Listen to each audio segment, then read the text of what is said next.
ঘন সবুজ জঙ্গলের পাশে একটি ছোট কুঁড়েঘরে এক কৃষক তার পরিবার নিয়ে বাস করত। কৃষকের নাম ছিল হাশেম। তার ছোট্ট সংসারে ছিল তার স্ত্রী আর এক মিষ্টি মেয়ে। তাদের উঠানে ছিল একটি পোষা পাখি, নাম তার মিনা।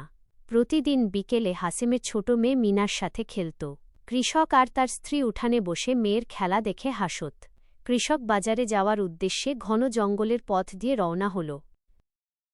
চারিদিকে ঘন জঙ্গল, ভয়ঙ্কর বটগাছের নিচে এক ভয়ঙ্কর দৃশ্য দেখে কৃষক দাঁড়িয়ে গেল। হঠাৎ একটি বড় বটগাছের নিচে সাদা কাপড় পরা এক শাকচুন্নি তার পথ আটকে দাঁড়াল। সে রাগে চিৎকার করে কৃষকের দিকে ঝাঁপিয়ে পড়ল।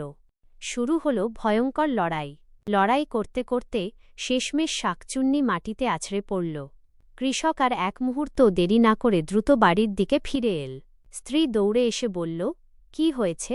তোমাকে এত ক্লান্ত আর ফ্যাকাশে দেখাচ্ছে কেন? তখন কৃষক বোনের সেই রোমহর্ষক ঘটনা পুরোটা খুলে বলল। আল্লাহর প্রতি অটুট বিশ্বাস, সততা ও সৎ সাহস থাকলে মানুষ বড় বড় বিপদ থেকেও রক্ষা পায়।